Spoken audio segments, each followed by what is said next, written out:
Hello, welcome back to a Silly Girl Yaps podcast, episode number 5. So today, we're gonna talk, this is gonna be a long one, it's gonna be about, Angry Birds, just in general, the whole shebang, everything. And I'm gonna take my time with it, I'm not gonna, rush it, and, I'm gonna hopefully have your attention throughout. As I always say, grab a snack, sit down, do something while play me in the background, because this is going to be a long time, and I hope you're having a fun time. My last retrospective actually did really good. It was about Crazy Taxi, and before I start, I want to say thank you so much, genuinely. It made me, honestly, scared to see it, get so big, honestly, and, the fact that, people actually like to hear me yap, really got me excited, but I was also a little scared because I was like, okay, I want to make the next one with as much, power that I, can in my life to make it, actually good. And make it seem really I put a lot of effort into it, and I did. I'm going to, and I have a bunch of notes, and I just want to talk. I want to make this the longest one yet. I want to just straight up just talk about the Angry Birds franchise as a whole. And I have my little water here, go get yourself something, go get yourself a snack. Like I said, sit back, relax, and do something in the background. And I appreciate and I love every single one of you, and I hope you really enjoy this. And thank you so much again for the last one. The last one did so well. But anyways, obviously, you know what Angry Birds is. Angry Birds is basically, it was a mobile game, but it was also on PC. When I was little, I found out what Angry Birds was through the family computer. And so, ever since then, it's had a huge impact on my life. My art style is Angry Birds inspired. A lot. I just love Angry Birds in general. The general idea, the characters are just full of, whimsy, and honestly, they're really silly, and I love it. And for me, at least, it brings me back to a time where, things were so much more simpler.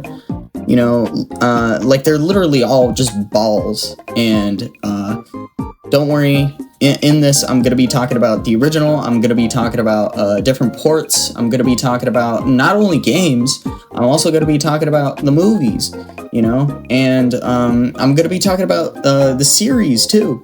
So, yeah. Ooh, how exciting.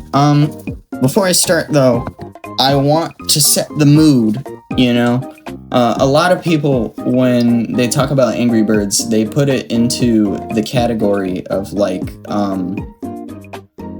Plants vs. Zombies or Cut the Rope, right? Because those were also mobile games. I don't remember who Cut the Rope was made by, but I remember that, what's it called? Plants vs. Zombies was made by, PopCap, right? And, respectively, they all had their different little developers who made them, and in this case, Angry Birds was made by Rovio. Now, if I had to choose one series, between Subway Surfers, Cut the Rope, Angry Birds, Plants vs. Zombies, I really like Plants vs. Zombies. I really like PopCap. I really like all these other games. But if I had to really choose, I am 100% going towards Angry Birds. Hence why I'm making this. So yeah, Angry Birds 1 let's start off with Angry Birds 1. Angry Birds 1, the original, at least, that I'm going to be talking about, was really good, and it's very simple. So the main premise of it, I'm not going to spend too much time explaining basically how this is, because I'd much rather just talk about it, you know what I mean? And so, Angry Birds in general, is just, here's a little structure, it's a 2D structure destroyer, so I'll be having gameplay play, in the background so that you guys can see, but, there is structures, set up, and you, have a set amount of birds to fling at the structures, and different birds react differently to different pieces that's holding up these different structures. So, like, I never really understood if it was glass or ice. That's the first thing I want to talk about.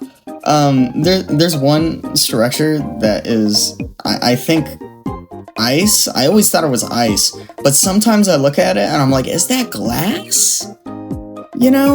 And to be honest, now that I'm talking about it, I think it's glass.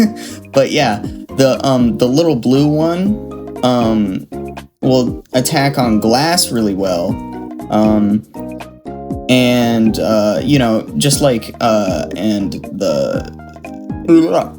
the yellow one will take down wood. They all have individual names. So the yellow one is like Chuck. Blue is the Blues. The main red guy, his name, what do you know? It's red. I think it's nice. They keep it short and sweet.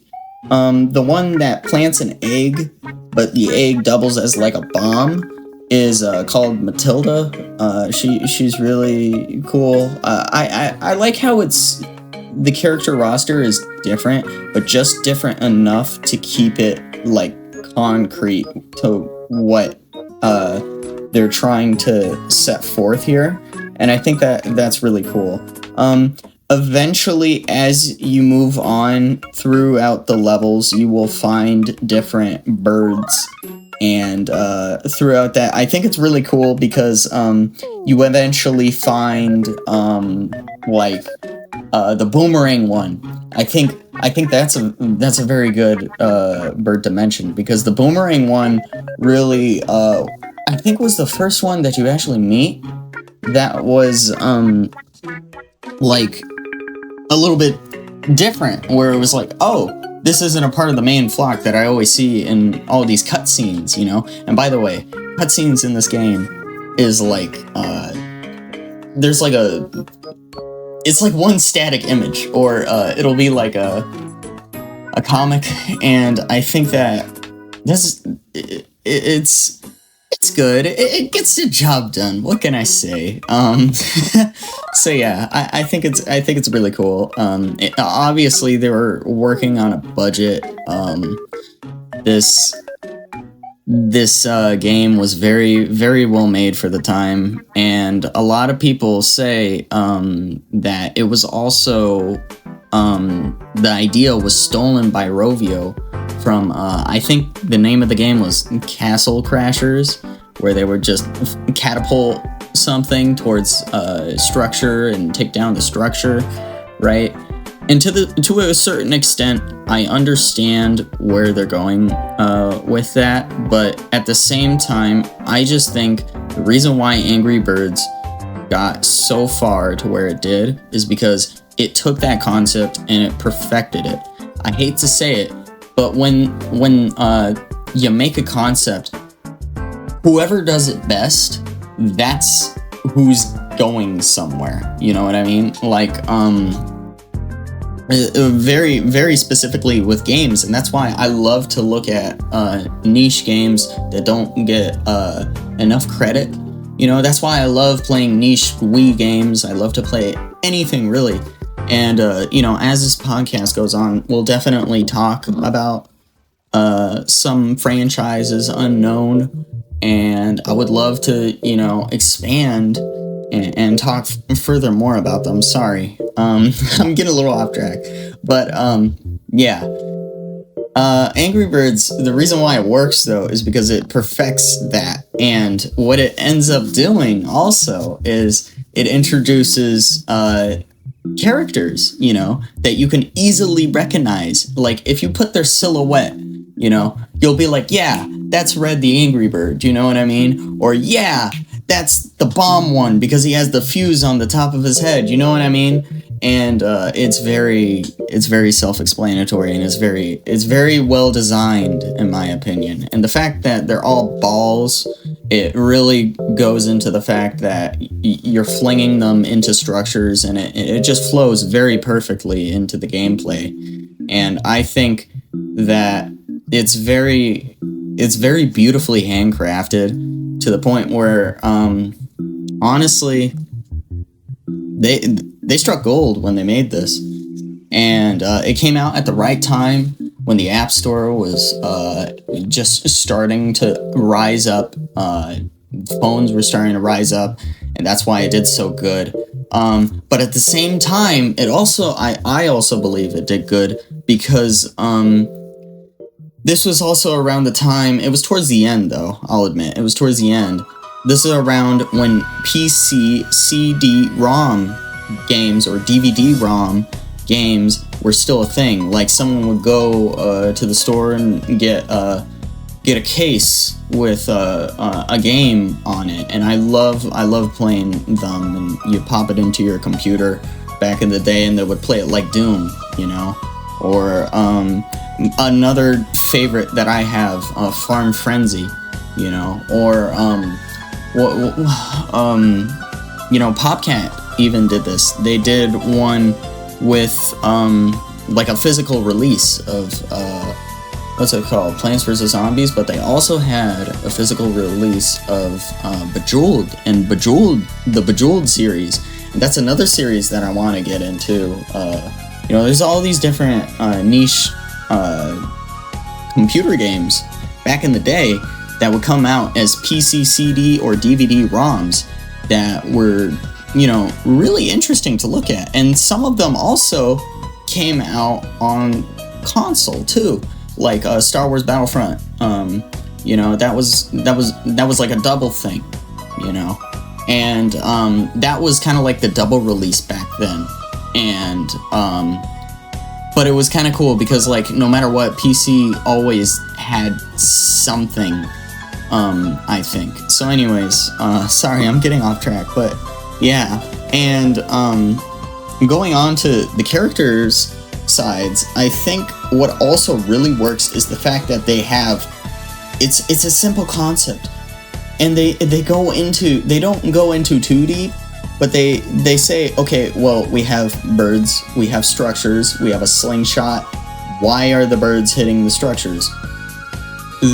What do birds do? They protect eggs. They're trying to protect their eggs. Who's trying to get their eggs? Who's hungry all the time? Pigs. It goes so perfect together. And the way that they make all the pigs, when I was little, I really liked these characters so much, and I think, as the series went on, they delved so much deeper into all of these characters and really made them, really defined what they were, honestly. And I really appreciate that they took the time to actually, as they went forward with the series, create new characters and create these characters for the people who wanted to go further within the, I guess, lore of Angry Birds. But anyways, moving forward, the main gimmick of the game is basically each bird has like a power. So like Chuck, the yellow one, right? You'll fling him and you press... You either tap on the screen or you press left mouse button, and he goes faster. The bomb one, you could tell he's a bomb, so he'll explode. And everybody has some little caveat to them. And I think it's really cool. The only person that really doesn't have, or I should say bird, sorry, the only bird that doesn't really have a caveat to them is Red, the Angry Bird, because Red is the mascot. And so I kind of have no problem with that, because when they start the game off, the game is kind of like a tutorial phase. And this is back in the day, so like they didn't really have any like showing you specifically how to move and fling the birds. That only came later. When the game first came out, it was like, okay, you fling the bird, you find out yourself. And this is why, you know, I think games at this time period did such a good job too, by the way, at tutorials, because I feel like nowadays in games, tutorials are very like dragged on, and they're very like tell, don't show, if that makes sense. Tell, don't like actually have the player do it, you know. And I think that specifically Angry Birds does it really well to show you rather than tell you what's going, how to use these birds in specific you know, areas, you know what I mean? And you'll just naturally learn. It's such a simple concept, and it builds upon itself, where you just naturally start learning, and before you know it, you're kind of like a pro at the game, or you look like a pro at the game when you're playing it. But to anybody else watching, you could get a general idea of how the game plays. And I think that's such a beautiful concept, you know? You had everything just came together in this game, and it made it look right. It had the right feel, it had the right everything, had the right art style, in my opinion, for the time. And it was just quirky, and it was cool, and it was very nice. And I think, for its time being, it was well warranted how much people liked this game and how much it actually went somewhere. I think Angry Birds' fame was deserved. It really was. And a lot of people think that Angry Birds didn't deserve its fame. I might be biased, because honestly, Angry Birds was like one of the first actual games that I actually played. And so yeah, it was very like I said, I might be sounding biased when I'm talking about Angry Birds, but just in general, it was such a good, fantastic concept. And like, honestly, for me being as little as I was when I played it, it's very good at kind of like teaching kids, I would think, about problem solving. You know, you're going throughout the levels, you're trying to find out how to, you know, finish it, because, you know, and yeah. Sorry. But yeah, it was just really good, and each episode started to bring out a different bird and introduce you to different concepts. And when Angry Birds got big, at least the first game, when it did, it started releasing updates for it. And later on, we started to get like we got like the one that blew up, not literally, but like blew up as in like went big, you know, the little orange one that was meant to like throw into little spaces. I love him. His name is Bubbles, by the way. That might be my favorite Angry Bird. And then you got Stella, and then you know, it just taught you. It was just building upon itself, and it was building, and it was building, and I think it was really well made, honestly. Eventually, as the game went on, I'm not too sure for PC, but I am sure about on mobile devices, they changed just a tiny bit how the art style looked, and they made the pigs specifically much cleaner. And frankly, if you want me to be honest about it, I'll be honest. I think that refined art style looked so much better than the original art style. Yeah, the original art style looked good, but like the refinement that the new art style got, I think that was so much more better. That flowed so much more beautifully, and it straight up looked like a cartoon at times with how animated it was, and I really appreciated that. I really appreciate how when you're playing it, you know, the little birds, they'll jump around sometimes, well, as they're waiting to jump on the slingshot to throw them. I really appreciate that. I really appreciate the tiny little animations that this honestly little indie studio at the time took the time to animate. You know, that takes some guts, honestly, to have someone say, hey, let's refine this game a little bit. And that's why I think games for at the time, you know, were so good, because it's like, I look at the original Angry Birds and I see like so much love was actually put into this, if you think about it. And it was being put to be an addicting game, you know?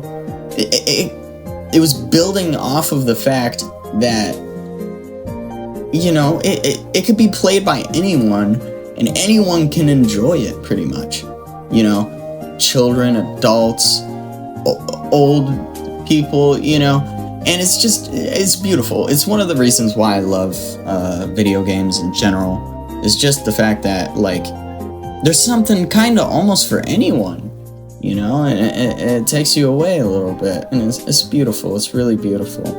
But yeah, as it went on, in my opinion, I think we're jumping around like 2014, 2015 territory now, where Angry Birds, like the original game, started to get a lot of updates, at least for mobile devices, because I remember the computer version, the PC version, actually like stopped getting updates. And I understand why they did that, and they also did that with like a bunch of other games that came out on PC too, that Rovio made. That we'll talk later. We'll get into that. But yeah, they stopped support for it, and honestly, it's a little sad. But I understand, I guess, why they made that decision, because Angry Birds to the public eye was always one of the mobile game giants, you know, that started off. But to be honest, if you ask me, Angry Birds at that time started to become more than just that, and that's when they started doing TV shows and you know, just anything in general. And so that's why I think that Angry Birds, you know, it's a lot more than just a mobile game. It's a whole series, and that's why it gets its whole series, Retrospective. But yeah, Angry Birds 1 is really good. It has its incredible solid gameplay loop that honestly is really well crafted. They have the scoring system based on how much destruction you do, obviously. And at the end of every level, they have a little star system where they rank you a little bit. Actually, not so necessarily ranking you. It's like, if you, sorry. if you did like well, it will be 3 stars, you know what I mean? And if you did like, you barely made it, you got rid of all the pigs, you barely made it, you have no birds left, it's 1 star, you know. And then if you're just like a normie, normal, you get 2 stars, you know.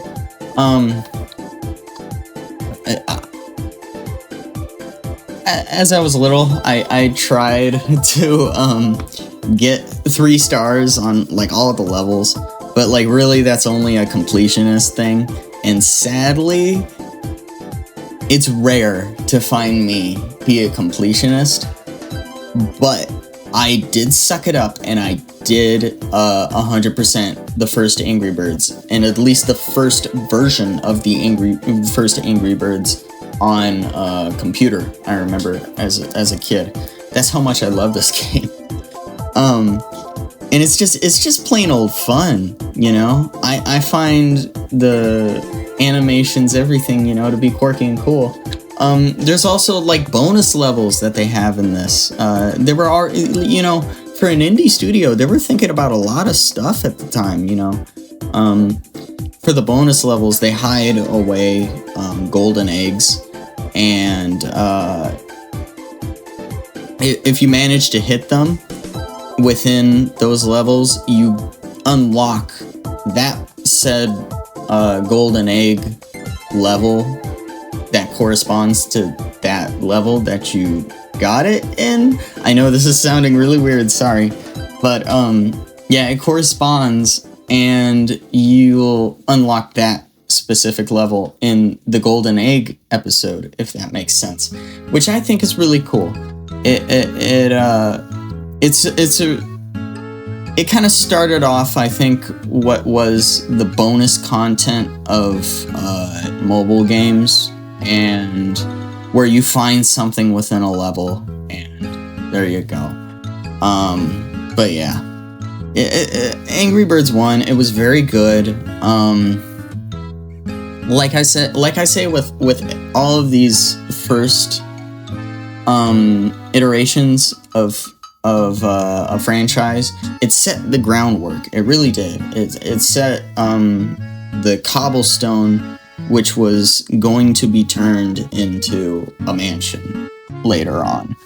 And to be honest, one thing that I do want to add on, sorry, to Angry Birds 1 is I want to talk about specifically like some content updates that they did as they continued on with the game. I definitely believe that as they continued on with the game, it became a little over bloated, honestly.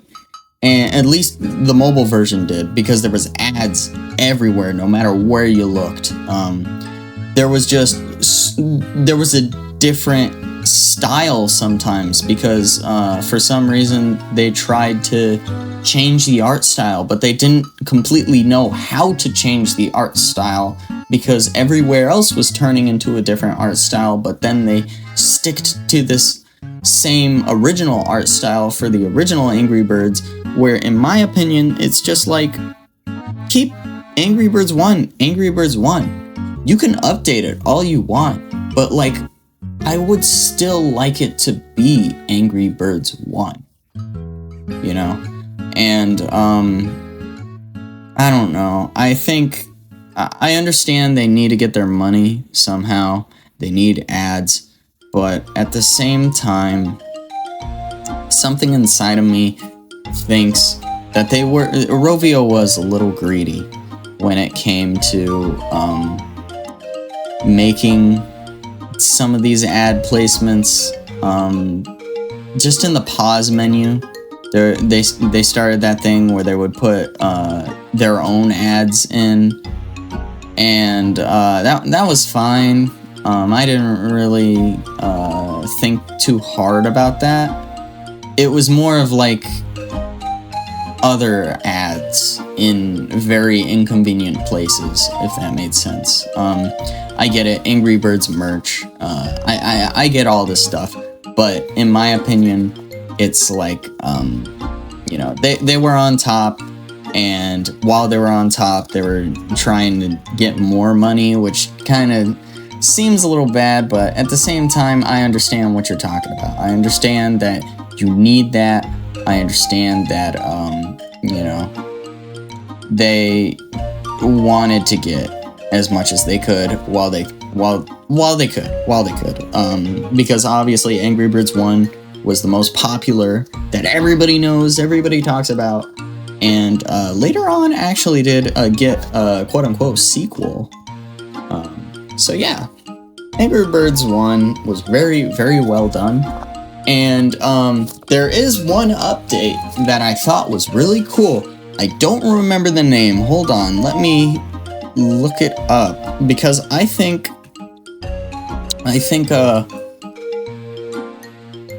yeah, they made yeah, that's what it was called. Red's Mighty Feathers. They made that one episode eventually in Angry Birds, and I remember when this update came out, I thought it was just they were just adding more levels, like they would do all the time, but the episode was so different. They did something so different with it. They had Red, the Angry Bird, the one that doesn't have a gimmick to him, and they flipped him all of a sudden, and they flipped the gameplay, and they said, what if he had an ability? And so specifically for this episode, he has an ability, and it's the ability to throw him around, and basically anywhere he is on the screen, you can tap somewhere or click somewhere, and he can go there. And honestly, it's pretty game breaking a little bit, but they add it with a different gameplay mode too, also. And it was the Egg Defender mode. And in my opinion, I played the heck out of that Egg Defender mode. I have no other way of explaining it other than just it was this really cool game mode where Red the Angry Bird was defending an egg, right? Surprise, Angry Birds defending an egg. Sorry, but yeah. Red the Angry Bird is defending this one egg, and you see no structure. There's no structures at all, and you're like, what's going on? And then all of a sudden you see the pigs, right? Because remember, the pigs are trying to get the eggs, right? So in the story, this makes sense. This is so much more fun because they have the pigs come in contraptions moving towards the egg, and you have to destroy said contraptions with Red. I thought that was so much fun. I thought that was peak Angry Birds, honestly. And I thought, you took that mechanic that worked within Angry Birds, and you just made it, you increased the intensity of it. You increased the fact that, now there's a feeling of urgency because you have the bad guy character coming in, and they would come in waves, by the way, and it was just really cool. It was really cool, and no matter what you did, you had to protect your egg, and based on how well and how many birds you used, you got, I believe it was a 3-star rating. Correct me if I'm wrong. Sorry. But yeah, and I thought that was really cool. Yeah. Eventually, Angry Birds 1. I think Angry Birds 1 was one of the most hoarded games because obviously it was the first. So it had a PC release. It had it was on the 3DS. I remember that. It was on the Wii U. It was on all the home consoles at the time. The Wii, because of Angry Birds Trilogy that came out. And I even think I thought there was an Angry Birds 2B port at one point. I think there's Angry Birds Everything.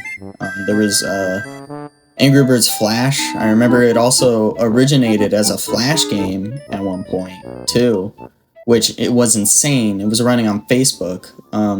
That's where they made Angry Birds Breakfast, and all these Angry Birds things that I'm talking about right now, just so you can get an understanding of what they are. They're literally just Angry Birds 1, but with a different coat of paint on it, and it was kind of like an update, but specifically for that game, and it was like a reskin, and it was good. It was good. It was just different levels, honestly, to play, and honestly, I have no problem with that. I really don't. So yeah, Angry Birds 1 is really good, and it set itself for success. What can I say? It was the first game in a huge franchise, and yeah, I'm happy to say that I have it, and I've played it throughout its prime. Sadly, it is delisted for reasons that we're going to talk about later on, but yeah. Anyways, moving on. After that, after that, they obviously definitely wanted to make more Angry Birds content, and let me say this. We're gonna name drop a lot of Angry Birds titles. We're gonna start talking about different Angry Birds titles, but it's gonna be really interesting, honestly. But I'm just gonna talk. That's what this is, and I'm sorry, but yeah, I'm just gonna talk, and it's gonna be okay. It's gonna be all good. So yeah.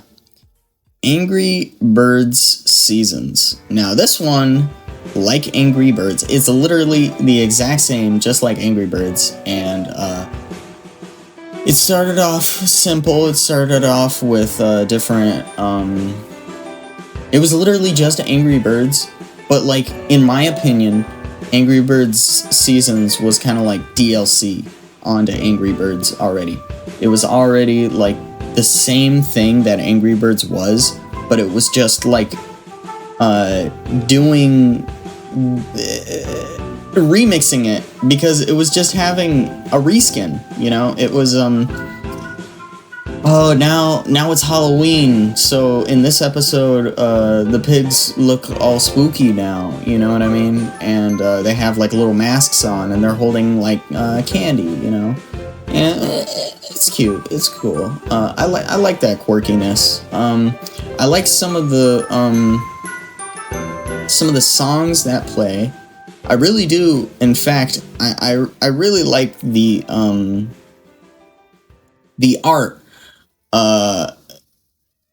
When you go to the front page of Angry Birds Seasons, you have the title page of the game when you start it up. They had every single season based on what you last played. So say you last played the Easter season, right? The Easter episode, right? It would all be Easter looking, and they would have the Easter stuff going on. And I think that's really cute to look at. It's really cool, and it definitely looked really nice. The fact that they thought about that, they could have just not added that, and it would still be the same game. But to be honest, the fact that they even thought about it, the fact that they even have it in there, in my opinion, was very nice, and it further supported the fact that I thought that this game was still being made with love. They would still add different birds every now and then. This came way later, when obviously Angry Birds Seasons, 1, eventually became bloated.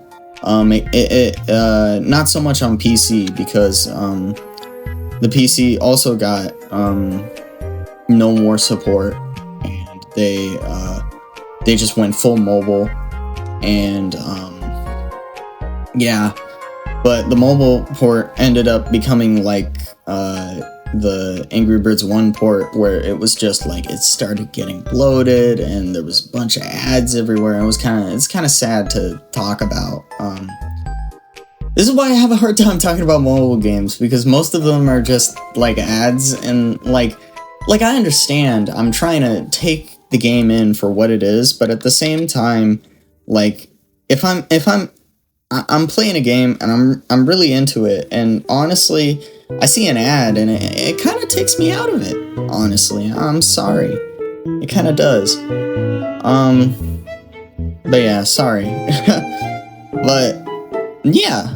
So, anyways, yeah. So, Angry Birds, Seasons is very well made. It's basically just the same game, but different. That doesn't really help you, sorry. It's the same game, but it's reskinned, like I said before. And, they have different seasons, and, it looks cool. It's just like, honestly, in my opinion, if you ask me, this should have been more of like Angry Birds 1 DLC. And I know it's weird to say that Angry Birds should have had DLC, quote unquote. But like, in my opinion, if y'all actually like if they made that, I think it would have been a little bit better if they made it into downloadable content for Angry Birds 1. And you know, it could have been a good investment, you know? Like, you pay $5 for it, you know? I think with the insane popularity that Angry Birds was, it would have made money, you know? But I guess it would have made them more money, you know, if they just released it as its own game to a certain, you know, it's their choice. And at the end of the day, we still got it. So I'm happy about it. And yeah, it's a good game. It's a good game. It really is. But it's sad to say that it did eventually get a little bloated. Like I said, and then it had a little bit of a identity crisis when it was starting to change styles, you know, art styles a little bit, but it kept to the original art style, like how Angry Birds 1 did. But like Angry Birds 1, everything else was changing art styles at the same time, so it was like it had to change a little bit to fit with the Angry Birds times, quote unquote. But I mean, in my opinion, I'm just saying, I think that Angry Birds 1 and all these Angry Birds stuff, it had to be, you just had to be there, you know? And Angry Birds is just like all these games that I talk about, they're a product of its time, you know? And, yeah. So anyways, yeah. So, Angry Birds Seasons. There you go. I know a lot of people say that Angry Birds Seasons is their favorite. It might be my favorite. I don't know. As I talk about it, I have really nothing to say about it, because I feel like I already talked about what it was in Angry Birds 1, and so, you know, they kind of meshed together, you know, and that's why I think it should have been DLC. But it's a beautiful game nonetheless. Both games are beautiful. So yeah, moving on, there's actually like yeah, so moving on after that, there's Angry Birds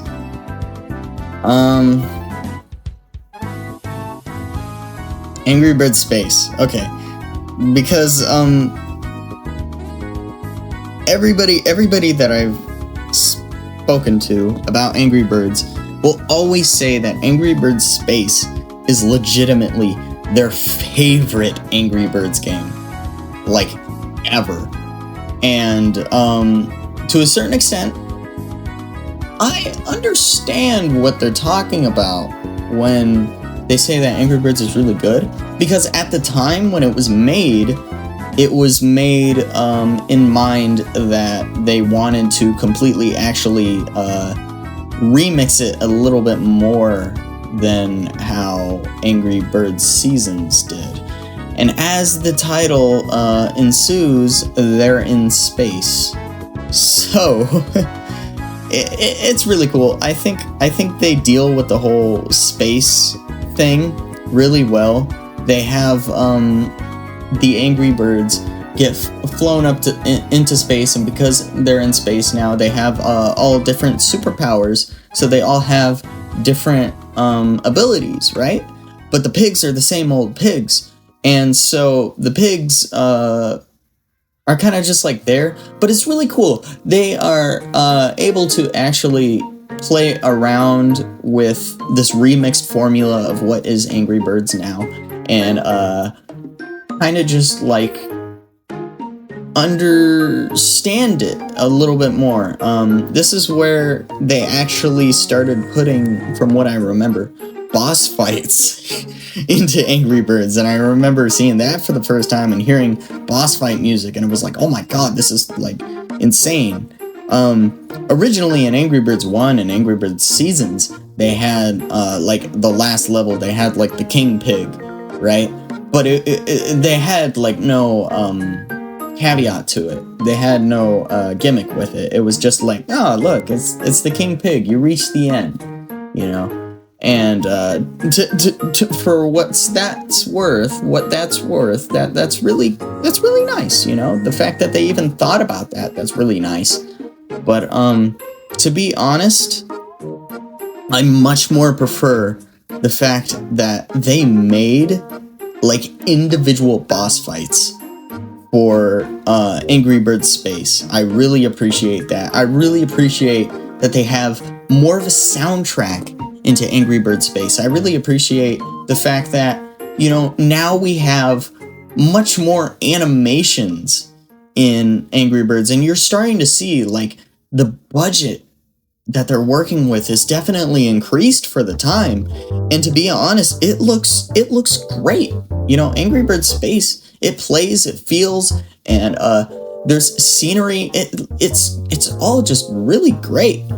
And I don't completely disagree with people when they say that Angry Birds Space was the best game, but definitely I don't think it was.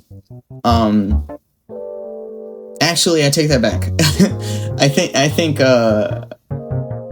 think all these games are great equally for what they're worth, if that makes sense, because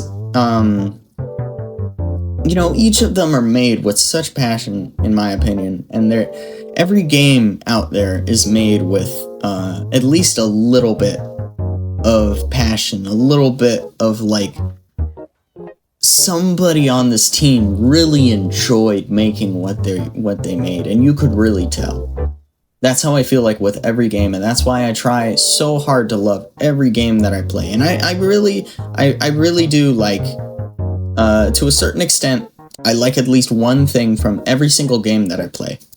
I really do. And Angry Birds Space, it's a really good game all around, honestly.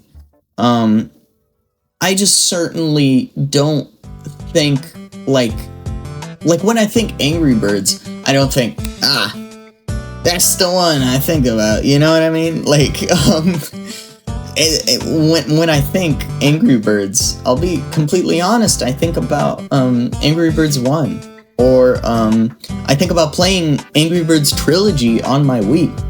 Like, to be honest, I'm gonna go into Trilogy territory right now. A lot of people dunk on Trilogy, but in my opinion, I seriously think that Angry Birds Trilogy, it was seriously, like, it was good.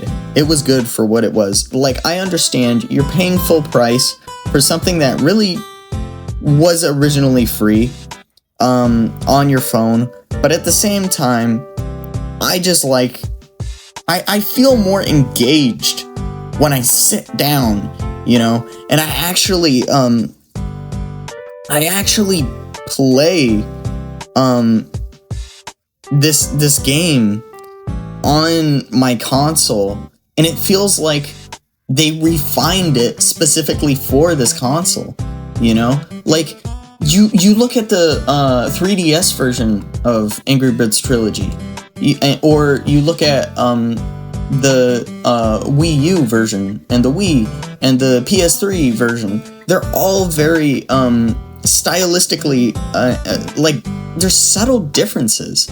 And so in my opinion, that tells me there was actually love put into each port of the game. And that is really beautiful in my opinion. I really think that's showing that they actually cared when they ported these games onto console. And that's why, in my opinion, that's pretty much the definitive way that I play them if I'm not going to play them on my PC. But yeah, I will play Angry Birds from time to time to get that nostalgia's sake feel. I definitely will go onto, honestly, my Wii U, and I'll play Angry Birds because I get the feeling of using the gamepad as like a little tablet, or I can use the Wii remote as a cursor, or I could use the game stick. You know, there's all these different options, and you could play it on your television, you could play it on a PC monitor, really. And yeah, so I think honestly I think people don't give Angry Birds Trilogy as much respect as it deserves, honestly, because like they definitely put love into it. So yeah. Going back to Angry Birds Space though, I'm sorry. I definitely think that Angry Birds Space was a good game, and they put, this was the first time they put boss fights into this game. They put all these different things. Each episode now is, instead of being a specific episode, it is now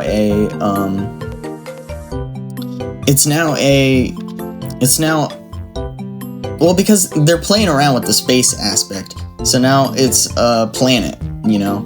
And I think a lot of creativity comes out of doing that, honestly.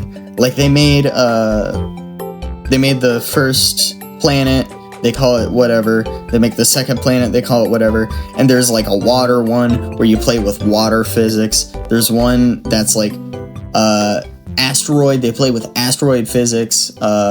There's one that's like almost mechanical, ice, you name it, you know. It just keeps going on and on and on. And honestly, I think it was really well done. And the boss fights too that they have, they're not insane, but for Angry Birds, you know, it is a little insane. It takes you out of it, and you're like, man, this is special. Because when I'm thinking about Angry Birds Space, I'll be honest, I look back at specifically the boss fights and think, yeah, this was where they were introduced, basically.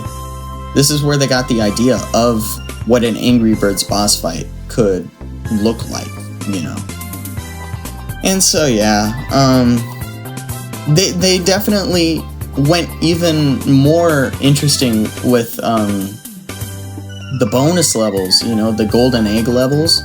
They went a different route a little bit, and they had like each golden egg level be like slightly different, where it doesn't have to have a pig, you know. I remember one of them was literally what's that game called? It's sorry, I'm blanking. It was Missile Command. That's what that game is for the Atari, right? And that was basically my introduction as a kid to Missile Command, I remember. And I used to play that specific Golden Egg level so much because I genuinely, I thought it was good. I thought it was really good. And so yeah, just in general, I think, Angry Birds Space is really, really well made. And it's definitely more of a remix than Angry Birds Seasons was to the original Angry Birds. And I think Angry Birds Space definitely has warranted why it's a new game. Okay. And it definitely feels like this is the Angry Birds 2 to Angry Birds 1, You're grounded with Angry Birds 1, and then you expand upon it with Angry Birds Space. And I thought, that's very well. That's very cool. The designs also for the characters, because they have, new space powers, they look all space themed. They look all different. They look all cool, and everybody thinks they look really well. I think they look really well too. Yeah, there's nothing else that I can really say about Angry Birds Space, but it perfectly transitions into Angry Birds Star Wars and Angry Birds Star Wars 2 that I'm going to quickly cover. So these were like, when I was little, I was really into Star Wars, and so when Angry Birds Star Wars came out, I really enjoyed it. Obviously, for just for the sake of I like Star Wars, and I feel like if you like Angry Birds and if you like Star Wars, you're gonna be in heaven. You're gonna be in so much heaven. Looking back on it, honestly, for this podcast episode, I had so much nostalgia going forward with this, and seeing just how different Angry Birds Star Wars 1 was to Angry Birds Star Wars 2. So yeah, let's get into it. So, to be honest, Angry Birds Star Wars, since it's in space, since it's, what it is, it takes elements from Angry Birds Space, but now it further expands upon Angry Birds Space and puts its little spin on Angry Birds Space, I hope you're noticing, like, each of these games are really kind of unique to themselves and are full of themselves, and I really enjoy that for that.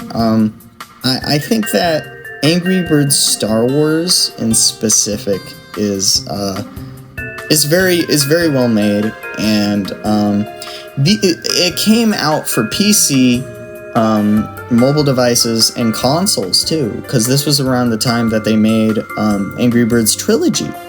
And to be honest, I definitely think that they should have made more console releases. I understand that this is like, the bare bones of what is to be a Angry Birds console release, because they really didn't have anything. The Angry Birds Star Wars didn't get updates on consoles, but it got updates on every other platform. So PC, it got its updates, and obviously phones got their updates. But the caveat for the console releases was it had like 5 exclusive levels or something.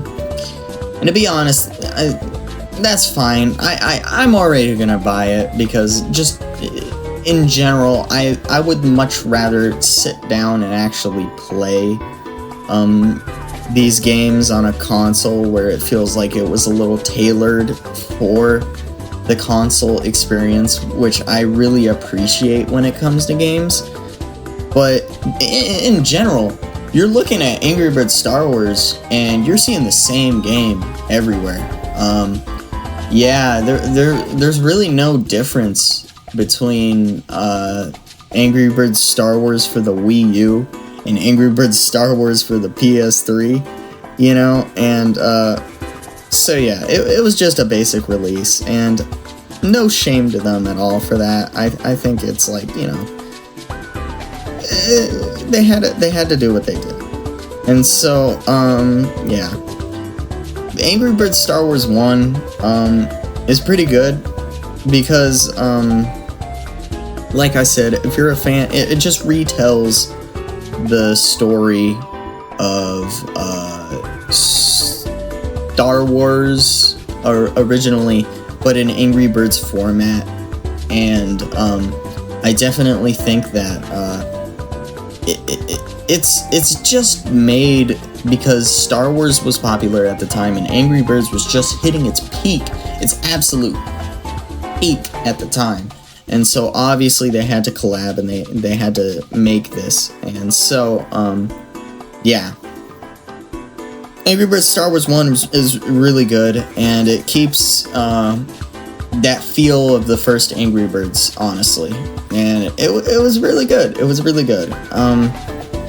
It kept it to the main trilogy that you think of when you think Star Wars. So, like, none of the prequels for anybody who is Star Wars, like, into the Star Wars lore.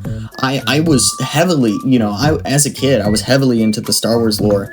And because of that, I know a lot of Star Wars stuff now, but I won't say that I'm, like, crazy into it because, if you told little me that I would be missing some Star Wars stuff now, I would be absolutely like, you're out of your mind. But sadly, yeah, I've missed some Star Wars content, like the Maul series that came out. Just like, I'll be honest, like, I just think there's just so much Star Wars stuff now where it's like, it's almost a chore to keep up with, but I try my best. I've seen all of The Mandalorian, I've seen all of Bad Batch, I've seen all of everything, I've seen whatever. So anyways, but this is Angry Birds. I'm so sorry. But yeah, Angry Birds Star Wars was really well made, like I said, for fans of Star Wars and fans of Angry Birds, and it really doesn't go any much further than that, honestly. It's just Angry Birds with a Star Wars coat of paint on it. And that's the exact same thing for Angry Birds Star Wars 2, honestly. But here's the caveat to Angry Birds Star Wars 2. When they made Angry Birds Star Wars 2, that was when they were trying to get a little bit of Skylanders, like, piece of the pie, because they saw that Skylanders was making the Toys to Life thing, and so Angry Birds at the time created this thing called telepods. And the whole concept of a telepod was, basically, you had the little, character, you put them on their stand, and you put them on your mobile device camera, and what do you know, it reads the QR code that's on the little character, and poof, you have that specific bird, that you can use for the game. And it's cool. It's cool. I had a lot as a kid, obviously, because I was a big Angry Birds fan, and yeah, it was very cool, but it was definitely a money-making strategy. But to be honest, looking back at telepods, you'll look at some of those telepods, and you'll actually see, like, man, a lot of work went into creating those little bundles of joy, because unlike some other things that you can buy, they actually looked like they had like an ounce of creativity put into them. Like they'll be in silly little poses, and they'll also have they'll be just really painted well, honestly, and they'll be a pretty decent quality. And I really appreciate that, because honestly, you see companies make different things like that, and it turns out like not too well, honestly, sadly. But I'll say for Angry Birds, they did a pretty swell and stellar job for when it came to making those toys to life things. But in terms of actually Angry Birds Star Wars 2, so think of normal Angry Birds Star Wars, but just think now, we're turning it into talking about the prequels. So like the other 3 Star Wars movies, and they do those, and they have boss fights, and it's literally, they take Angry Birds Star Wars and they remix that one now. And so I hope you're seeing a pattern at this point, because with every new Angry Birds game that they took, they really just took the other previous game that they made and they remixed it just a tiny bit. And they made it look just like a little better. They changed the art style. They definitely have more of like, it was more popular. I remember as a kid, there was actually commercials for this on television, and I was like, oh my gosh, they were creating little sets for them. And definitely at this point, Angry Birds was at its very, very peak. And Angry Birds Star Wars 2 was a very, very good game for if you liked Star Wars and if you liked Angry Birds. What's funny? They actually this was like, I'm pretty sure one of the last Angry Birds games that they made as a PC CD-ROM too. And so I remember I had it, and they updated it just like a tiny bit, because right after that's when they stopped updating all their PC games. So yeah, it's pretty interesting, and honestly, I think that Angry Birds Star Wars 2 was a very it was a very good game, but honestly, I unfortunately have to say that at this point, I think they were doing a lot, but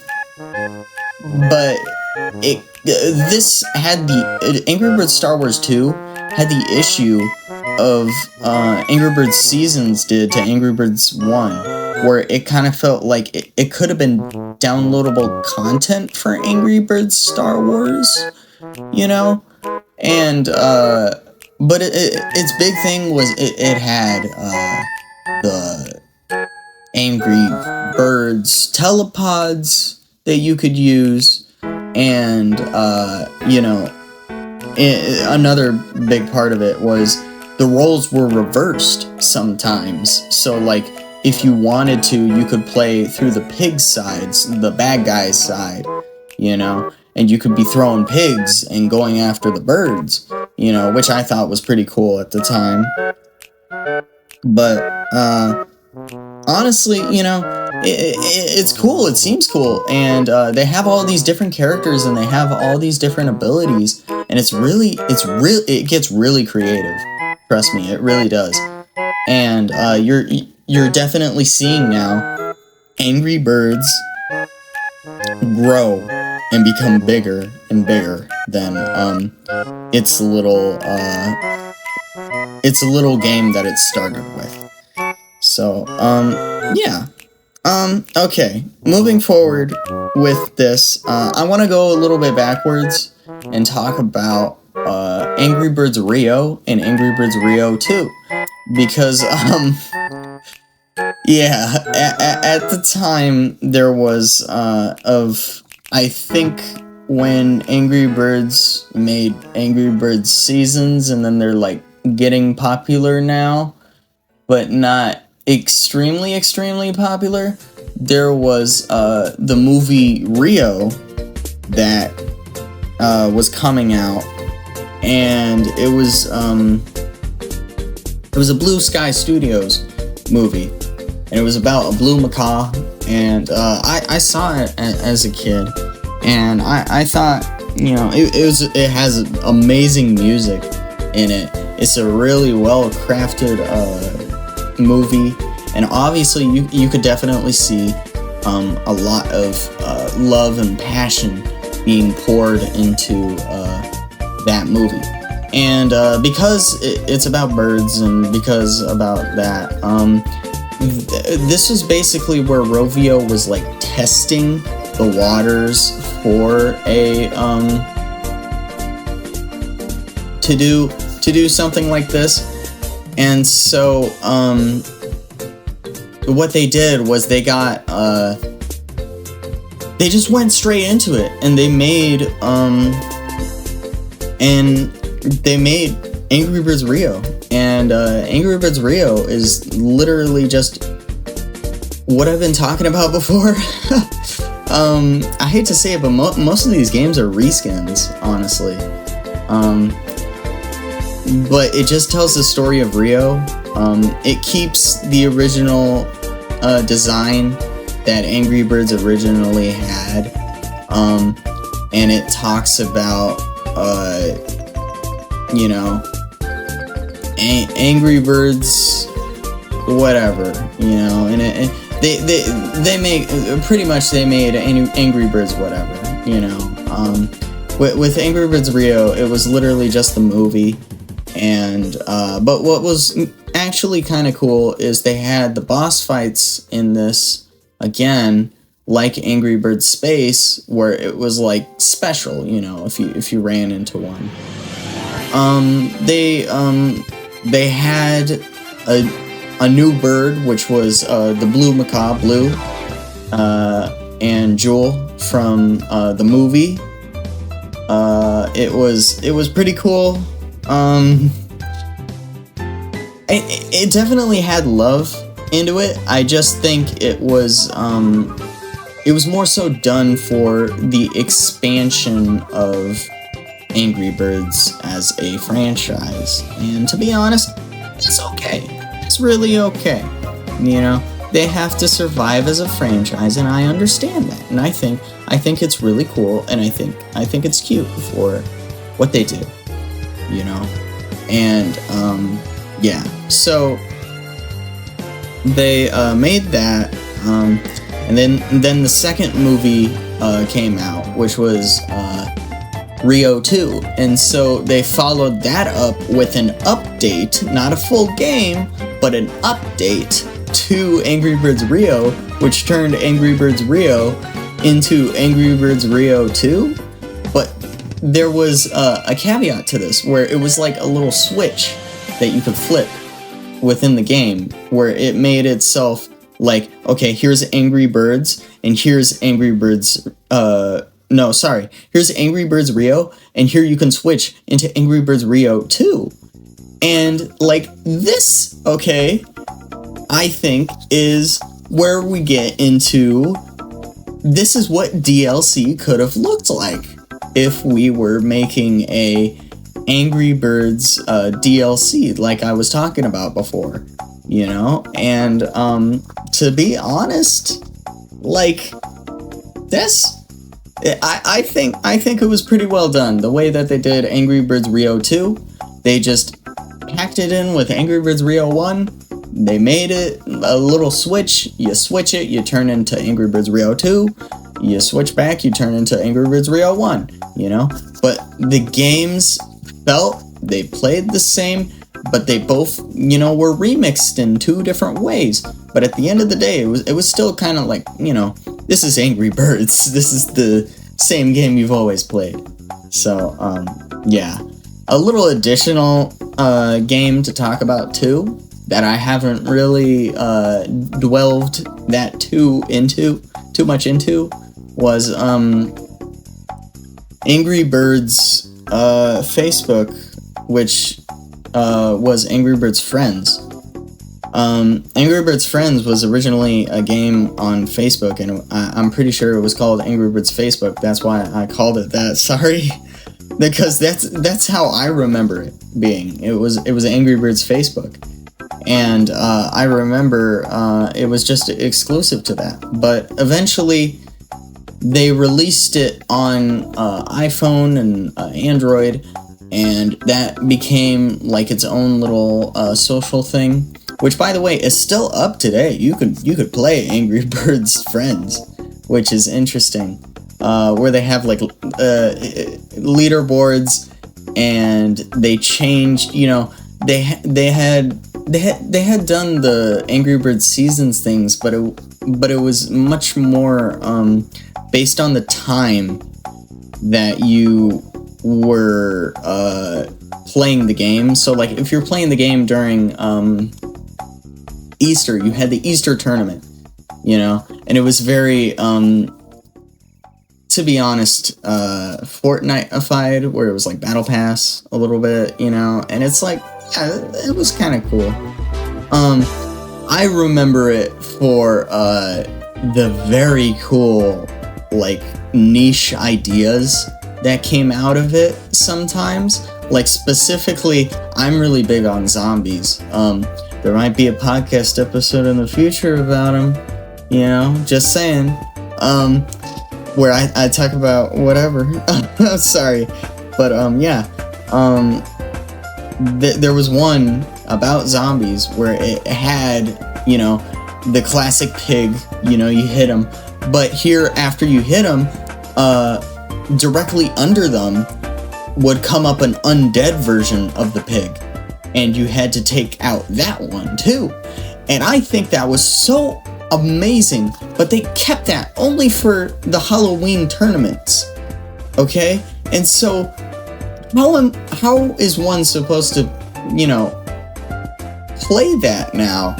I feel like that should have been in Angry Birds Seasons, you know, so I don't know. I think it was great nonetheless that they actually put it into a game and they made it, but in my opinion, I just think Angry Birds Friends should have just been Angry Birds Seasons, I'll be honest, because it was just locked to time zones now, which kind of sucked because Angry Birds Seasons wasn't locked to time zones.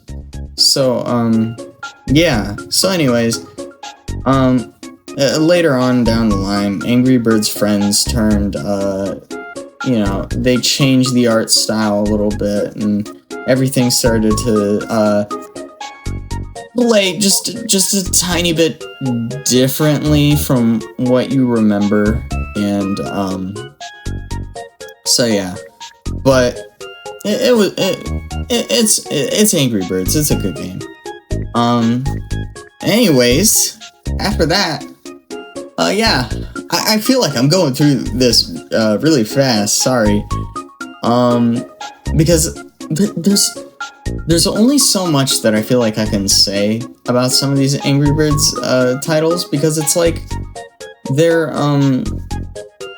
at the end of the day, some of these are kind of the same game, but when it comes to things like Angry Birds Epic and Bad Piggies, I think this is where creativity really, really sparked. Like, with Bad Piggies, they took the idea of, you're the pigs now, okay? And instead of, you know, doing the slingshot and everything, you're gonna make contraptions to find eggs.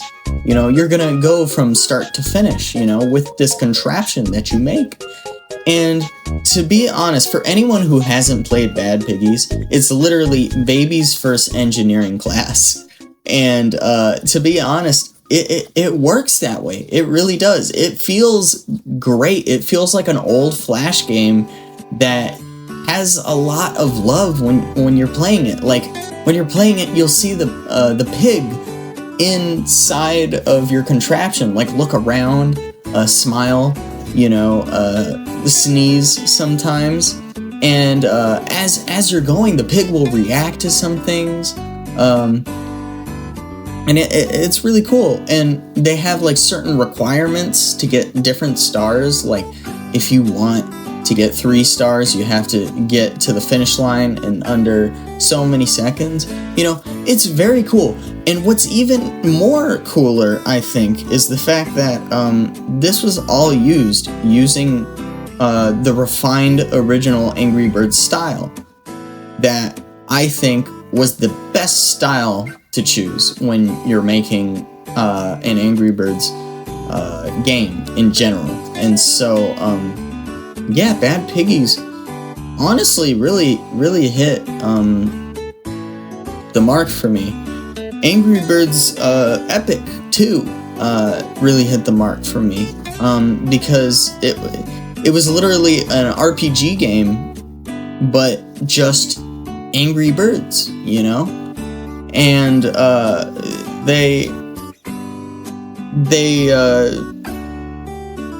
they had a certain art style at the time, which was the Angry Birds Toons art style, and definitely it was it looked good, but they were allowed with Angry Birds Epic to really play around with what they could, because it was very much an experimental game. And because it was an experimental game, and because it was something completely different, and they did RPG elements, it no longer was this fling the bird and hit the pig. No, this was like almost like Persona, if you want to go that far. But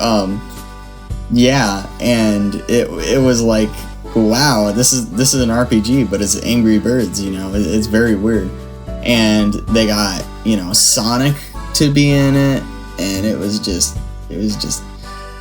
just playing around with whatever they could find. And honestly, I think that Angry Birds was very, very cool because of it, because it played around with its identity. It was trying out all these wacky things, and maybe not all ended up going well, but these wacky ones that they tried to make definitely had an impact on people who played them, because I meet people today who still talk about Angry Birds Epic, that will talk to me about it, and will say like, yeah, it was pretty good. It's a shame that it's been delisted from the Angry Birds where you can get the games from Rovio. It's really a shame, but yeah. Another one that they tried to experiment a little bit with kart games, like Super Mario Kart, right? Everybody knows that. Well, Angry Birds has it too. Angry Birds has Angry Birds Go, and there was 2 different versions of the game. They had the 1.0 version, and then they had the 2.0 version. Everybody, from what I remember, didn't like the 2.0 version, but everybody liked the 1.0 version.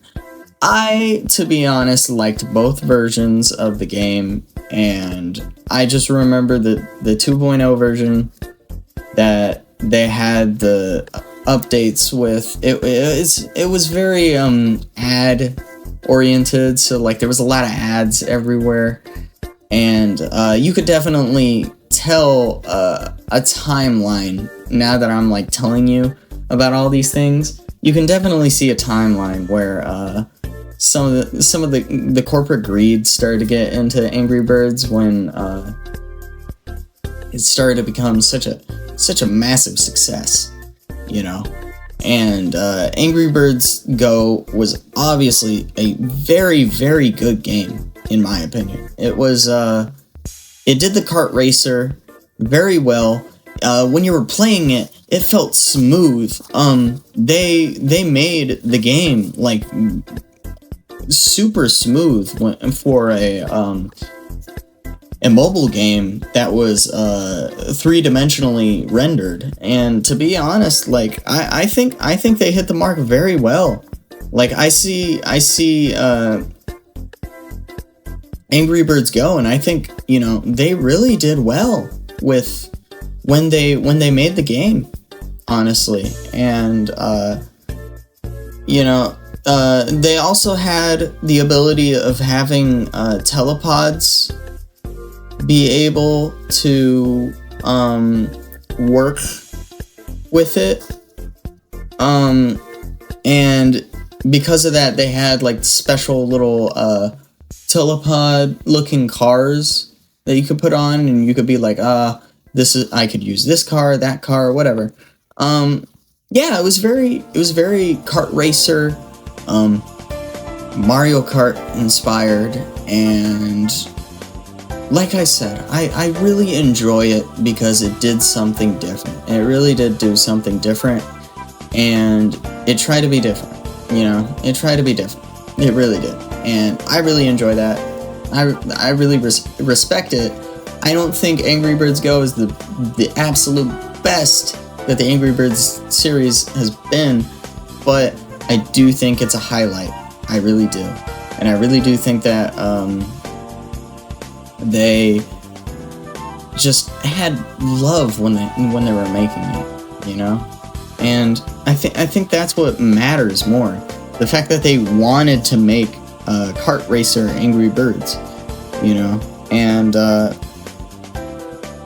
just, yeah, in general, it was really well made. Honestly, it was really well made. And like some of the facial expressions that the characters would make were really cute, and I really appreciate that because they were just adding in all the characters that they already established in the franchise, and they were really trying to create Angry Birds to be this one big mega franchise that it became. And so yeah. Yeah. Now, this game, next up, I know I jumped through a lot of them, and I'm not going to linger too long on this game, and then I'm going to talk about the last game, and then I'm going to talk about the series stuff, and I'm going to talk about, you know, the movies, obviously. But honestly, I think that this next upcoming game is very underrated when it comes to Angry Birds in general, because this game was on the App Store for a very short amount of time, and when it was, I really enjoyed it. I really enjoyed it. And this one was Angry Birds Stella. The Angry Birds Stella was honestly such an awesome game, and it was like, I understand it was like supposed to be Angry Birds but for girls, but and they tried to market it that way, but like, you know, I have so much nostalgia for it because it just looked like it played like a normal Angry Birds game, but it felt like it was different. It felt like it was refined. It had its own art style. It had its own, you could argue that for any Angry Birds game, but really it had a different art style in terms of like drawing, you know, drawing it all together. Stella, the characters that Stella has, right, in the Angry Birds Stella series franchise were all different than how they were perceived anywhere else. And I thought that was really well done. They had like different abilities based off of where they were, and it was a very good game. And I think that game was very underrated. And it's a shame that it was, not too many people remember Angry Birds Stella, because Angry Birds Stella was really a polished game. It kind of felt like how the later Rayman stuff felt like, because it was so polished. It was so smooth when you play it. It felt buttery, and it really felt like it meshed well with whatever you were playing. And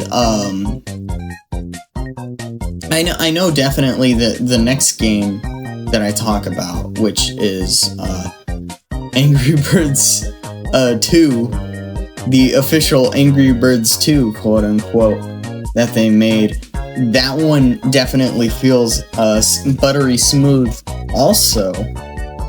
But I think the reason why that one definitely, I thought when I was younger, I thought it was really well made because how smooth it felt, because how nice and extremely polished you could tell that this game was made with in mind. It was just, they tried to make Angry Birds and literally slap on a 2 on it, and they made it, more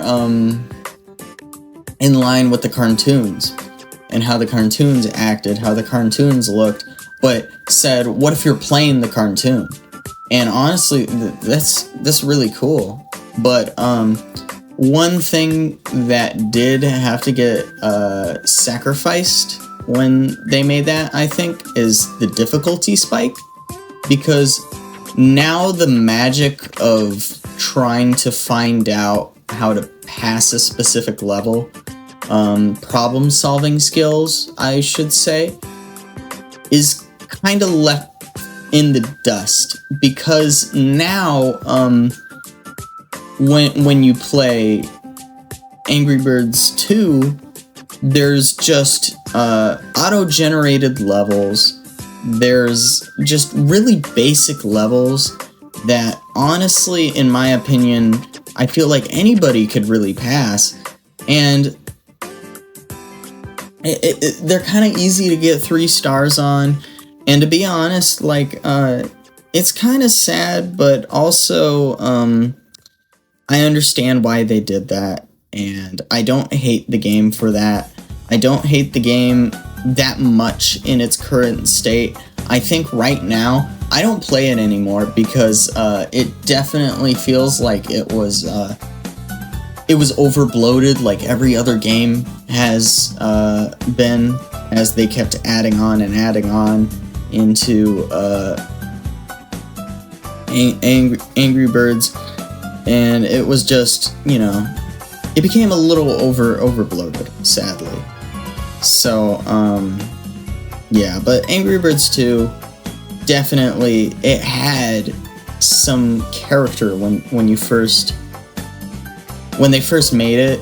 They added specific power-ups, if this made sense. So, you could throw a chili, and it randomly selects a pig, and it makes one of the pigs, explode. The rubber ducky, you could throw the rubber ducky, and then all these rubber duckies magically fall from the sky, and help you attack the pigs. It's very cool, and but all the levels kind of mesh together, and to be honest, because of that,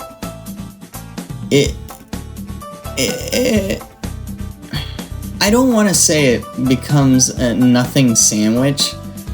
It just becomes a shell of what it once was, in my opinion. And I frankly think that that's a little sad for me to see. But the original game, when it was first made, it was very well made. And I really appreciate how when you're pulling back the bird to throw him, they have a little screen at the upper right hand corner of your screen where it shows the bird's point of view, how like the bird's looking all mad and the pig's looking all scared, you know, and like it has life, it has polish, definitely, and it's a good game. It's just it got overbloated, you know, over time. And this Angry Birds 2 is still on the App Store. You can still download it. But yeah. Additionally, after that, Angry Birds kind of just went on and they made so many other games. They made Angry Birds, I think, Casino, where it was like a almost gambling game. They made an Angry Birds game where it was football. They made one like there was so many, and they even made a Subway Surfers clone. They made a Candy Crush clone, and to a certain extent, I understand why they make these, obviously for money. But in my opinion, it's like, why would they make that if I already have Candy Crush players? Like if I want to play Candy Crush, I'm just gonna play Candy Crush, if that makes sense. And I respect for what Candy Crush is and what Subway Surfers is, and I respect your remix take, Angry Birds, on what it is, but at the end of the day, it's like, sadly, for me at least, it's blatantly a little bit of a cash grab, you know, and eventually, you know, now Angry Birds is in the state of, unfortunately, soft launching all of these games that they won't actually, I think, like, give out, if that makes sense. So like they soft launched Bad Piggies 2. They made a huge thing about that, I remember. And I played it, and it was okay. It just wasn't it didn't have that same magic. And the reason where I'm going with this, that I don't believe that it had that same magic that it once did, was because throughout everything that I said, at the end of the day, it was a remixed version of what that first Angry Birds game was. And that's why I spoke for so long about that first game, because that's what the Angry Birds experience is, right? And they just expanded upon it as this series grew on longer and longer, and they got better and better at making that.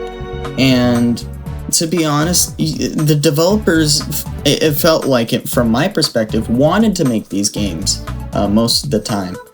And because, you know, they switch, because people get laid off, very few people from 2009 to now are actually still working at Rovio. I argue that like nobody is. And because of that, it just, I think it loses that magic, you know, from people back in 2012 who made the first Bad Piggies.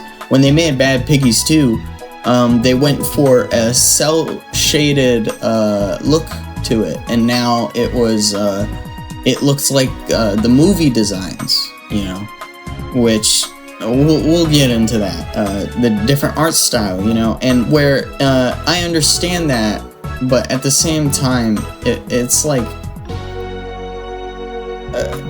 Angry Birds Bad Piggies 1 was so good because it was so creative. And Bad Piggies 2 kind of felt like it was so simple, and it was such a shell of what it once was representing.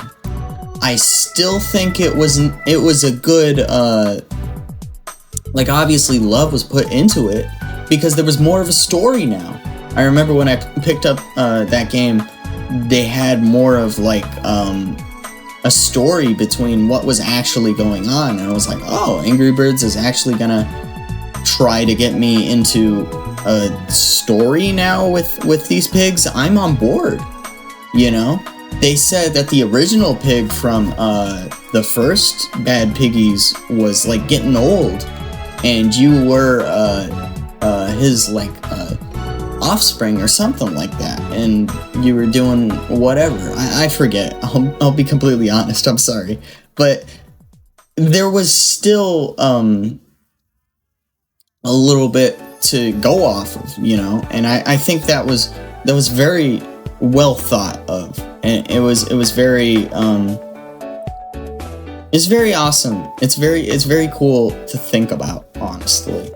And I really appreciate the fact that at least they tried something a little different, which is, you know, making a story with it, and you know, expanding upon what they did. So that's really all I have to say about the video games of the Angry Birds franchise. So, yeah, that's pretty much all I have to say about the video games. The video games are what made Angry Birds of what it is, okay? But here is a big realization. You know, this is a franchise, and to be honest, you know, they made some executive decisions, and they made all of these other branches off into media. So they made a TV series. They made multiple TV series. They made Angry Birds Toons, which is supposed to be Angry Birds cartoons, right? They made Piggy Tales, which, in my opinion, I believe branched off from the success that was Bad Piggies, finding out that like people liked the pigs, you know, and we'll get into the styles of these different shows. They made Angry Birds Stella into her own franchise, which I think was around the time when they made the Stella game 2, which followed the story of the Stella game 2, which was also pretty swell and dandy, if you ask me. And then they made all these other honestly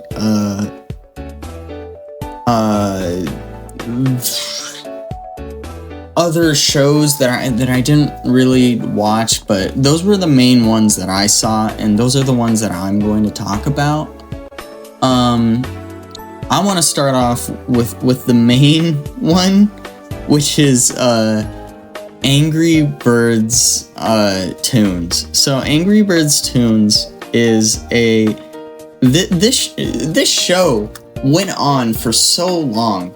And I want to say, when a show goes on for so long, that's when you know you struck gold a little bit. And I actually have the entire series in DVD. And so it's a very good TV show, in my opinion. Like I could sit down, I could pop in a disc, and I could watch right now 2 episodes of the series and be like, that was cool, that was funny. Me, you know, as an adult now, like I'll still enjoy it. I'll definitely still enjoy it.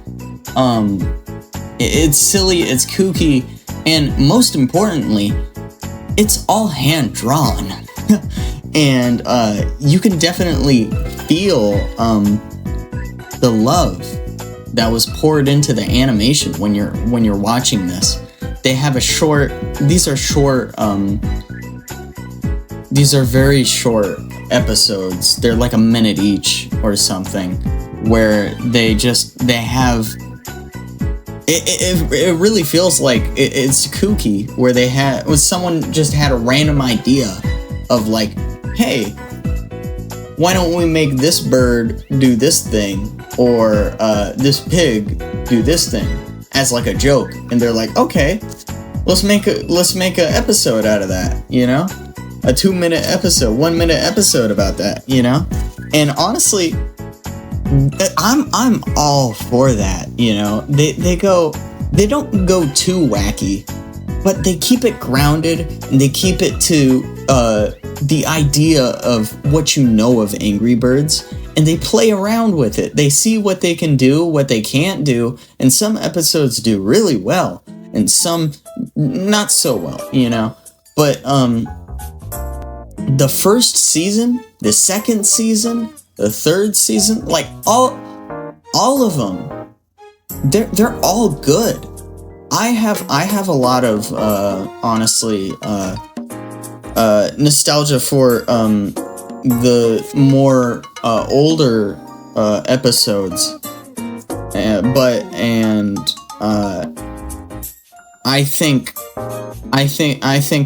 I think they were all good in their own retrospective, but I have a lot of nostalgia for the earlier episodes, because they felt more of like, oh, this is Angry Birds, you know what I mean?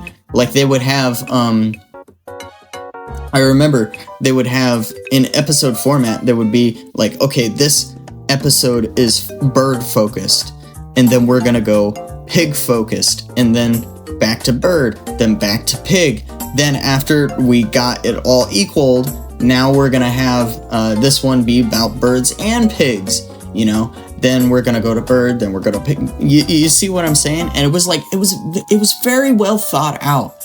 They even threw in some episodes with like very niche characters, like Bubbles.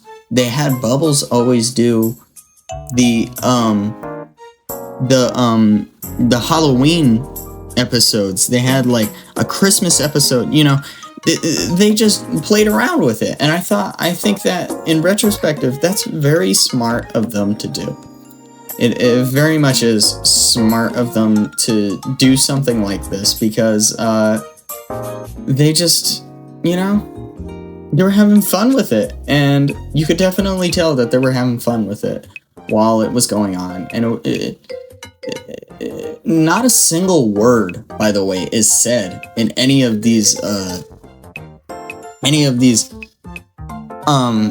shows, and it's quite amazing, the fact that they can do basically a silent film as a franchise, and it feels so much like Angry Birds. It's really kooky, and it's very good. I quite enjoyed it, and I love it for what it is.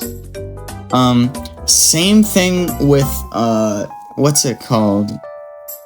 Piggy Tales. I really enjoy Piggy Tales, at least the first 2 seasons. The third and fourth season are they go with the movie designs, and they're okay.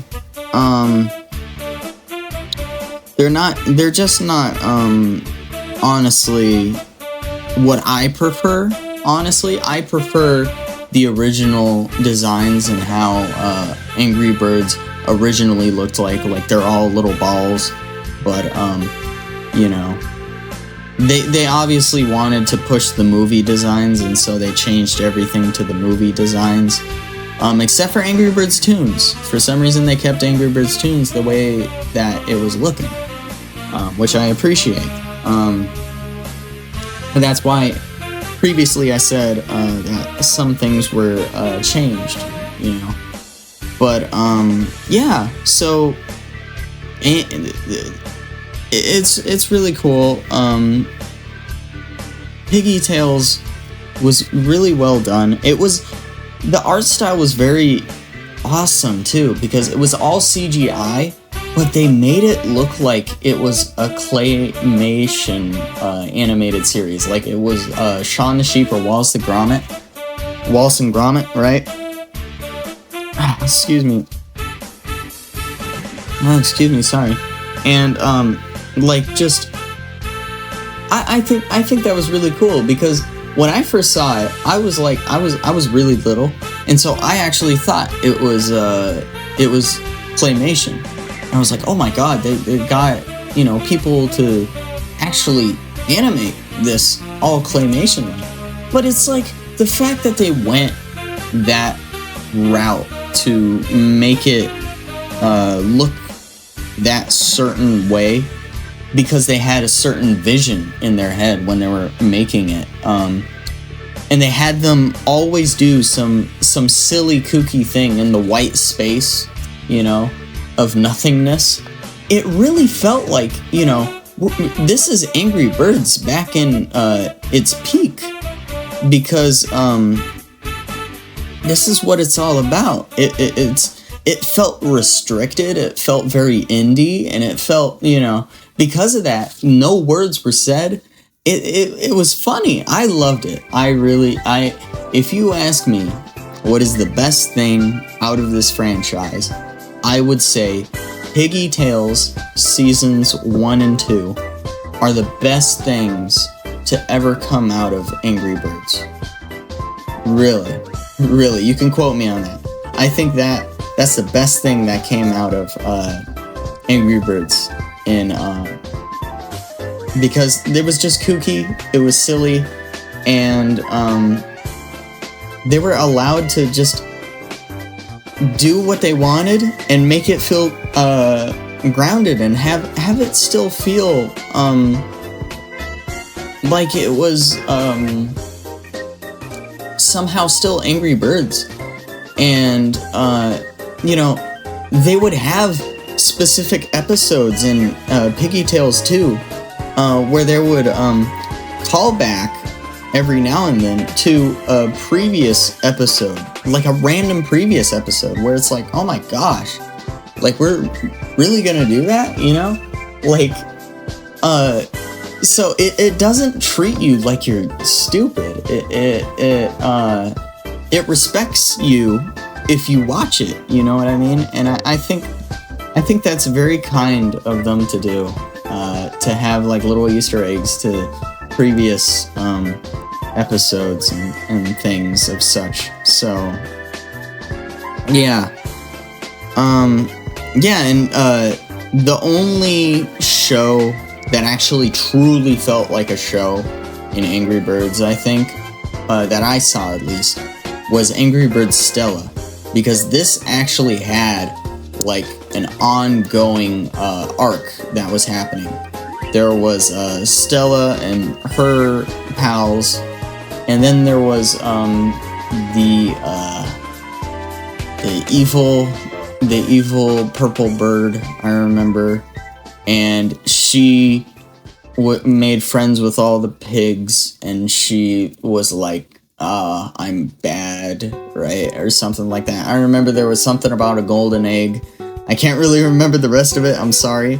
But from what I do remember really liking Angry Birds Stella. And I think Angry Birds Stella is highly underrated, too, when it comes to just, in general, Angry Birds Stella content is very underrated, because this was genuinely a good show to watch, in my opinion, because it was like an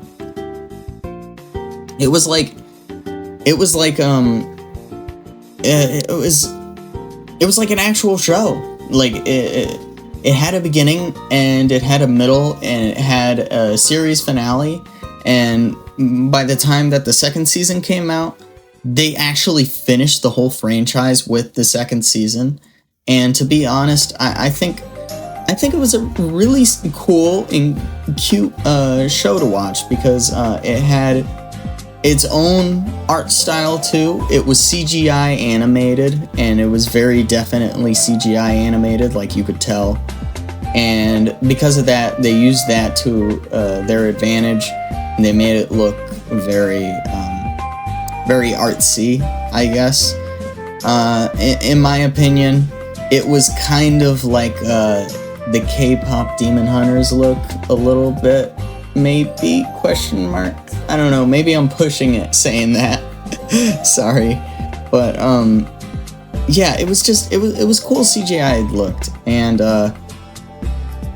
they kept it grounded. They didn't change, how, like, they didn't change the Angry Birds, speaking, you know, specific whatever, right? They wouldn't speak at all. And so you're watching a silent franchise, you know, your silent series. And you know, somehow they pulled it off. So I can't really say anything, but like I really recommend any of these shows that I mentioned, because it's very impressive how they pulled it off, making something feel so much like Angry Birds and so much like an actual show that was made with so much love into it, honestly, and I really appreciate it for what it's worth. And the creators really, you know, put a lot of love into it. And I have all the DVDs, and I also really appreciate all the special features that are in these DVDs that come with them. I remember that there was I forget what it was called, but it was the guy who would like walk around Rovio headquarters that would like pretend like he's looking for actual birds, and like some of the Rovio employees would like pretend to be one of the birds, and like he would be like bird watching. It'd be so weird, but it was kooky. It was just that's a very special features thing to have. And so, like, you know, I'm a sucker for stuff like that, just gimmicky things, as you know, as most of these episodes have probably entailed. I very much love it when they go out of their comfort zone just for the sake of trying something new, trying to do something that they don't know is going to completely work, but they're doing it because they want so hard to make it work, you know, in a way. And so anyways, yeah, going on, man, we're almost done. I want to talk about the movies, the final curtain call. I want to end it off with pretty much when I stopped following a lot of the Angry Birds stuff, is the movies. So the first Angry Birds movie came out, in my opinion, when Angry Birds was like at its peak, and they made the first movie, and this is where they came out with the movie designs. They had limbs, they had they're no longer balls, they talk, they have voice actors now, because it's a movie, they gotta make it grand. They try to change some characters. They have the pigs have more just a different vibe in general. And to be honest, if I'm being completely honest, that first Angry Birds movie that I saw, the very first one, I know a lot of people have had their issues with it. And I know as of right now, it's growing back in popularity for some reason. And in my opinion, I was like, oh, okay, so now people like the Angry Birds movie? Yeah, I've always liked the first movie. I always thought it was funny. You know, the first Angry Birds movie was very funny, and it was very grounded. Like, I'm sorry I keep saying that, but it knew what the Angry Birds franchise was, and it kept it very simple. And simple to the fact where, like, I kind of like it being that way, you know? You're going after the pigs are going after the eggs, and the birds are trying to, save the eggs. And then, honestly, it has a very satisfying ending, in my opinion. And yeah, it was a good movie, honestly. But was it good enough to warrant the whole franchise, like, changing its identity for? I don't think so, and I think a lot of people also agree with me, because this is when Angry Birds started to fall. I hate to say it, but it started to fall right here, because they just started to shift everything towards that movie design. And later on, you know, if you want me to do more in-depth reviews on specific things that I've talked about in this podcast, I can definitely talk about the movie in more depth review. But the reason why I'm mentioning it here is because, one, I gotta talk about it because it's a part of the series, but also just in general, the movie was good, but it was treated as, by Rovio, at least in my opinion, this is the future of Angry Birds. And in my opinion, no, it's like this was an experiment that you took, you know? And I really appreciate it that you took that risk. You changed it up a little bit. But let's go back to the original, how the original art style was, what Angry Birds was made to be, you know? And then after the movie came out, then they delisted the old games. They changed everything to look like the movie designs. They changed everybody to pretty much fall in lines with the movie, and eventually they made a second movie, and I did see the second movie, and I enjoyed it. I'll enjoy any Angry Birds content that I pretty much consume, I would imagine, but this was the very first time when I saw something that was Angry Birds, and I was like, this isn't really Angry Birds. Like, it's cool that they're, you know, returning back to this this formula and back to what they were doing with the first movie, but it really didn't feel like an expansion. It really just felt like it was still funny, yes. Don't get me wrong, and the animation was beautiful, but in certain ways, it started drifting away from what Angry Birds, in my opinion, actually was, you know, and it's going away from that concept of birds and pigs, and that's really it. They started talking about Mighty Eagle having a wife and girlfriend.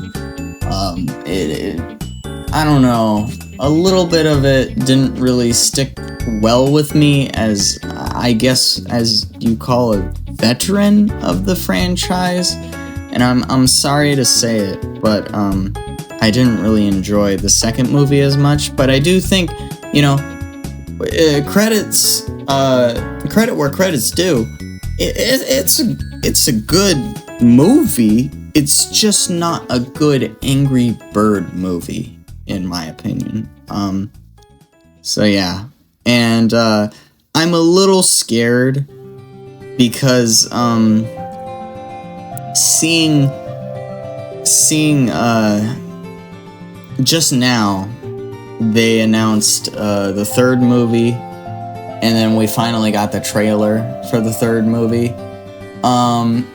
Yeah, it looks a little scary in my opinion to see where they're going with it. They're saying that, Red's a father now and he's gotta take care of his kids, right? Yeah, I guess so. I hope it's gonna be good. I would never hope that something is bad, but I'm seeing the signs that it's gonna be, unfortunately, possibly the end for Angry Birds, and it's kind of sad. It really is for me, following this franchise for so long, to be honest, and that's why I made this podcast episode so long, because this franchise is really, it really is something to me, and this is one of the first episodes that I've been like, I really want to make this, but I'm not sure how to make it, because I want to do it so much justice, but I don't know specifically what to talk about, but yeah, somehow with all these podcasts, I just let myself go, and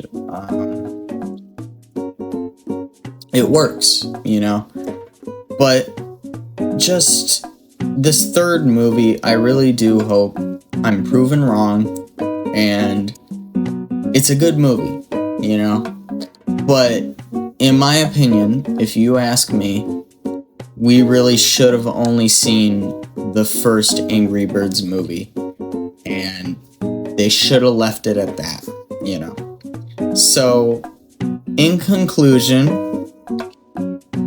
yeah, wow, we talked about the whole Angry Birds series, yeah.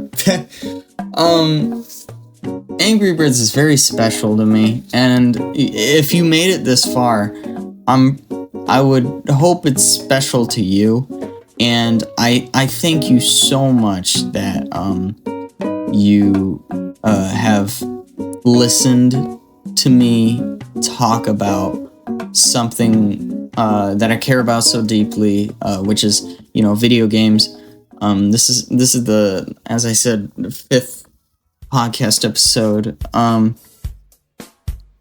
I enjoy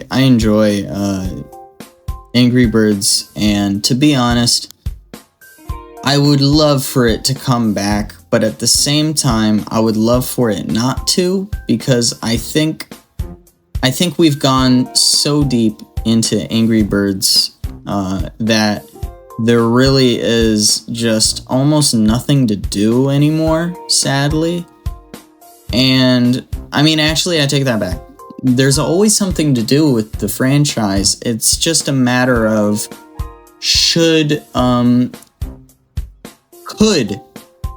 it do well, And obviously, it always could, but will they do that, Will whoever's making it, which is Rovio, modern Rovio, actually do that? You know what I mean? And sadly, I don't think that they unfortunately would. So that's why, in my honest opinion, I think that Angry Birds should be left as a memorabilia for its time, what it was, And just like all these other series, it has a special place in my heart that I've spoken about, and I really like Angry Birds. If I had to choose, I would hope that it forever stays in the state that I would remember it as a kid.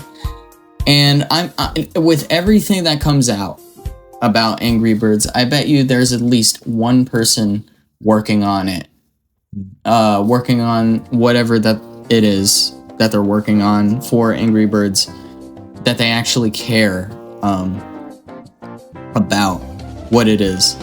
I really do. And to be honest, it would be a dream for me to work on an Angry Birds game, and I would love to put my input into it and really brainstorm, what could work, And if you ask me, if you're gonna make Angry Birds again, you should go back to its roots a little bit. And I think when they made one of the more recent games that they made, which was like the only slingshot game recently, which was quote unquote Reloaded, which was supposed to be, I think, remake a little bit of the first Angry Bird game, and it did like a little well.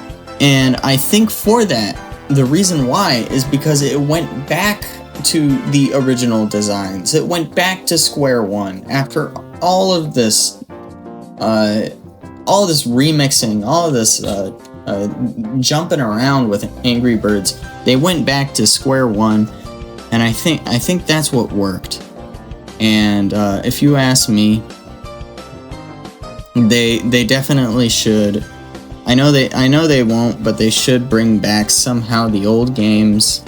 I understand some of them they can't, like Star Wars or Rio. I understand that, but bring like Go back. Maybe make a PC port of that.